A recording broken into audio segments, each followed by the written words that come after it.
Welcome to The Explainer. Today, we are digging into the story behind one of the most influential books ever written, Stephen Covey's The 7 Habits of Highly Effective People. But this isn't just about a to-do list of habits. Oh no, this is about a deep, personal search for what makes a life truly effective, a philosophy Covey called working from the inside out. So let's just start with this. This is an absolutely gut-wrenching question that Covey heard all the time from people who, on the surface, had it all. They'd achieved what everyone calls success, only to find themselves feeling completely empty and alone.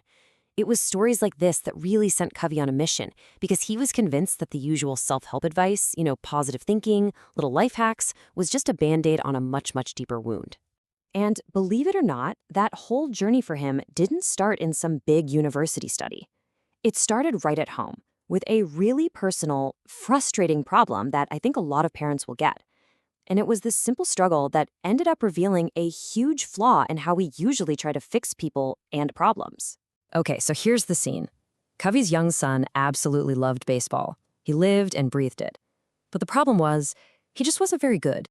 And it wasn't just about the game. You could see it was crushing his self-esteem. For Covey, a guy who's all about human potential, this was really tough to watch. So Covey did what any of us would do, right? He went into full-on fix-it mode. He pulled out all the stops.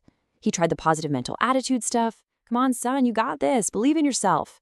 He gave him tons of encouragement. He spent hours coaching him on his technique. He was doing everything by the book. And the result? It was a total disaster. Not only did nothing work, but everything he did seemed to make it worse. The more Covey pushed, the more he helped, the more his son felt this immense pressure and just felt like a failure. The kid would literally break down and say he'd never be any good. Covey was just at his wit's end. His attempts to fix the situation were actually destroying it. And this failure led him to ask a really profound question. Why? Why were all these accepted, common-sense solutions backfiring so spectacularly? That personal, painful experience forced him to dig way, way deeper for an answer. So that question sent him on a deep dive into 200 years of success literature, books, articles, you name it. And what he found was this incredible pattern, a massive shift in how we as a culture even think about success. And he broke it down into 2 totally different approaches. What he saw was this. For about the first 150 years in America, success was all about what he called the character ethic. Fundamental things like integrity, humility, courage, justice. It was about who you were. But then, around the 1920s, everything flipped. It became all about the personality ethic, public image, attitudes, behaviors, skills, and techniques. It was less about who you are and more about how to appear successful. And right there, that was his big aha moment. He looked back at the situation with his son and realized, oh my gosh, I'm using personality ethic techniques on him.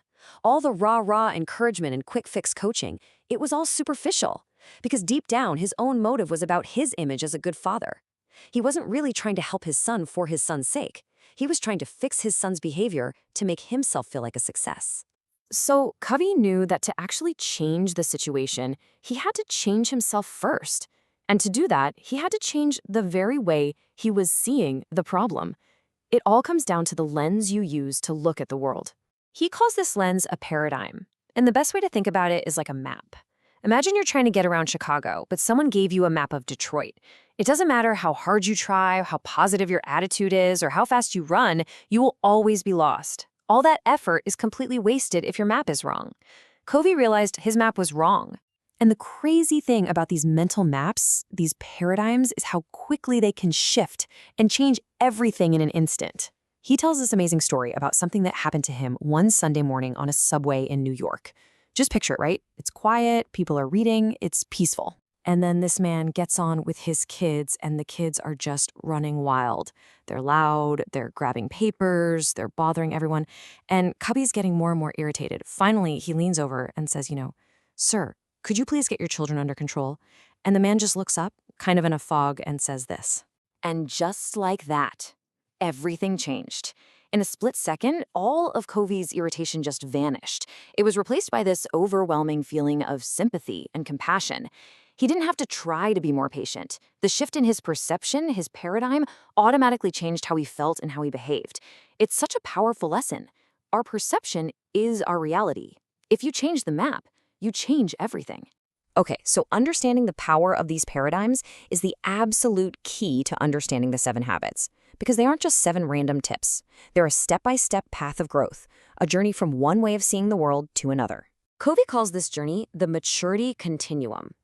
We all start out as babies in a state of dependence, where you take care of me. Then, a lot of our culture pushes us towards independence, the I can do it myself stage.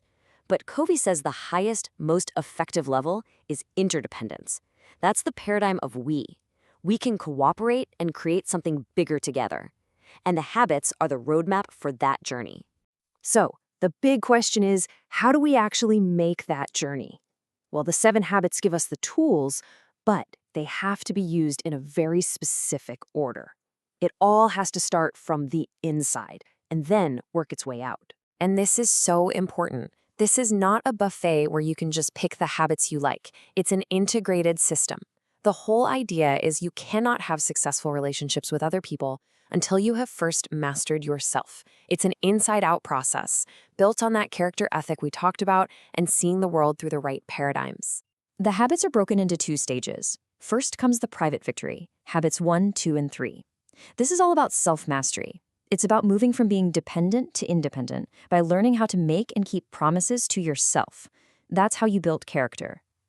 Only after you've won that private victory can you move on to the public victory, habits 4, 5, and 6. These are the habits of great relationships and teamwork. It's where you use that integrity you built to make and keep promises to others. And habit 7, renewal, is what keeps the whole cycle going. The sequence is everything. You have to win the war with yourself first. And to really drive home what true effectiveness is, Covey uses this perfect little metaphor from one of Aesop's fables. It's so simple, but it explains everything. He calls it the P/PC balance. P stands for production. Those are the golden eggs, the results you want. And PC stands for production capability. That's the goose, the asset that produces the results.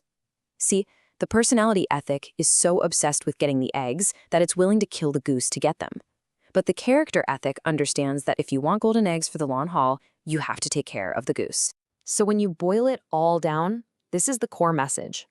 True, lasting effectiveness isn't a trick or a technique.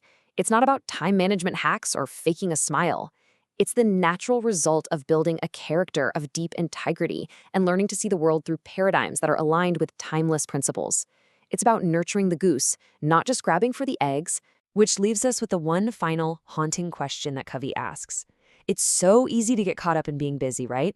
Just climbing and climbing that ladder of success, working harder and faster, only to get to the top and realize your ladder has been leaning against the wrong wall this whole time. So the question for you is, what wall is your ladder leaning against?